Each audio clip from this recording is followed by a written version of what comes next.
Hello everyone. चलिए start करते हैं एक्सरसाइज 1.2। अच्छा, 1.2 एक्सरसाइज करने से पहले जिन लोगों ने मेरा वीडियो नहीं दिखा है जहां पे मैंने रूट 2 को इररेशनल प्रूव किया है, आप लोग वो वीडियो देख सकते हो। और इन केस अगर नहीं भी समझ में आया है तो आप अभी इस वीडियो को समझते हैं, क्योंकि question number 1 is prove that root 5 is irrational number, right. And I think आप लोगों को अभी तक पता चल गया होगा जिन लोगों ने मेरा पुराना वीडियो देखा है। इसको हम किस मेथड से प्रूव करने वाले हैं? कॉन्ट्राडिक्शन मेथड, जहां पे हम एज्यूम करेंगे रूट 5 एक रैशनल है और लास्ट में इसी स्टेटमेंट को हम गलत प्रूव करने वाले हैं। चलिए स्टार्ट करते हैं बिना देरी के। So everyone, we know that इसको हम कैसे प्रूव करने वाले हैं कॉन्ट्राडिक्शन मेथड से। So we will assume that let root 5 is a rational number a upon b and we know that a एंड b are coprime number. So coprime numbers पता है हमको, जिनको नहीं पता मैं बताता हूँ। a और b को प्राइम है, दैट मीन्स इनके बीच में कोई भी कॉमन नहीं है। फॉर एग्जाम्पल जैसे मैंने बोल दिया 5/7, 5/7 में कोई भी फैक्टर कॉमन है क्या? प्राइम फैक्टर कॉमन है? नहीं। 5 और 7 में कोई भी फैक्टर कॉमन नहीं है। चलो, सो अब स्टार्ट करेंगे। क्रॉस मल्टीप्लाई किया b का रूट 5 से, we will get root 5 times b is equals to a। Then squaring both the side, दोनों साइड का हम स्क्वायर करेंगे, we will get 5 into b square is equals to a। अब sorry a square. Now 5 से हम क्या करेंगे? a square को डिवाइड कर देंगे।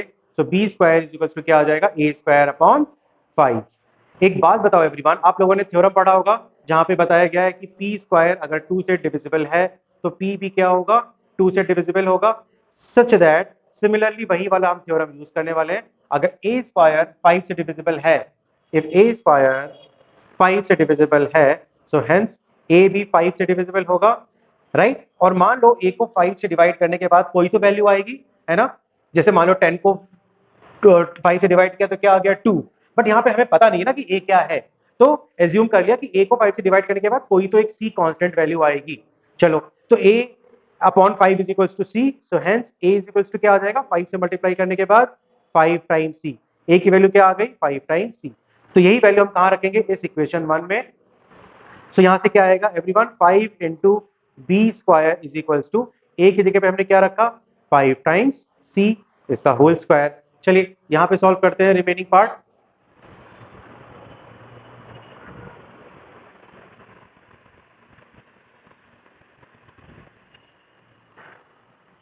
चलिए यहाँ पे स्टार्ट करते हैं रिमेनिंग पार्ट।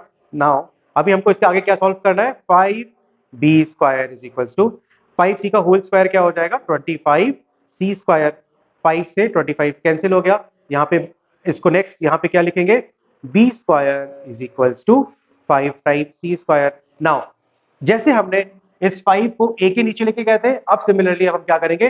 5 को b के नीचे लेकर के जाएंगे, राइट। यहाँ पे so it will become b square upon 5 is equals to c square.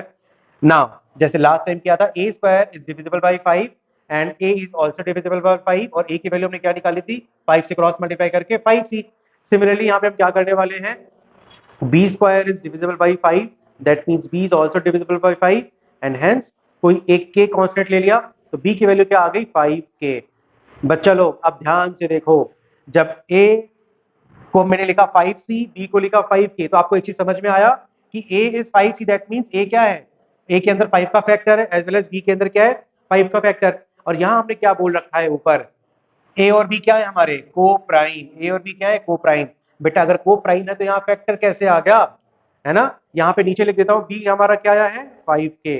तो बेटा b भी हमारा 5k है, b के अंदर 5 का प्रोडक्ट है, a के अंदर भी 5 है, दैट मीन्स दोनों को 5 क्या कर रहा है? डिवाइड। ऑल्सो एक चीज और आप नोटिस करो, लॉजिक वाली बात है। यहाँ पे जब मैंने देखा a को 5 डिवाइड कर सकता है, यहाँ पे भी मैंने क्या देखा? b को भी कौन डिवाइड कर सकता है? 5। मतलब a और b को कोई एक ऐसा कॉमन नंबर है जो दोनों को डिवाइड कर सकता है। लेकिन लेकिन हमने यहाँ पे क्या बोल रखा है? a और b तो को प्राइम है। मैं बोल कुछ और रहा हूँ, आ कुछ और रहा है। इसी को हम क्या बोलते हैं guys? Contradiction statement. That means कि हमने यहाँ पे स्टार्ट तो किया कि दोनों क्या है? को प्राइम, लेकिन सॉल्व करने के बाद हमें क्या दिख गया? कि दोनों के अंदर एक कॉमन नंबर है विच इज 5। और वो कॉमन नंबर कहां से आया? क्योंकि हमने एज्यूम ही गलत किया था कि ये क्या है? रैशनल। दैट मीन्स हमने जो एजम्पशन किया, assumption is wrong.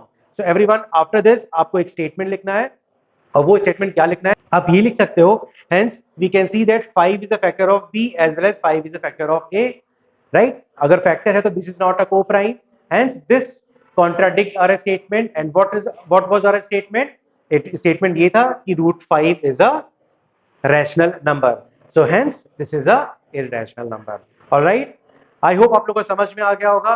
Now everyone like and subscribe this video so that मैं नेक्स्ट वीडियो जो आप लोग का डालने वाला हूं वो है 4 + t√5। इस टाइप के जो क्वेश्चन होते हैं वो मैं आपका नेक्स्ट डालने वाला हूं, which is question number 2 of this exercise, so that आप लोग के पास सबसे पहले जाएगा इसका solution. Everyone till that take care.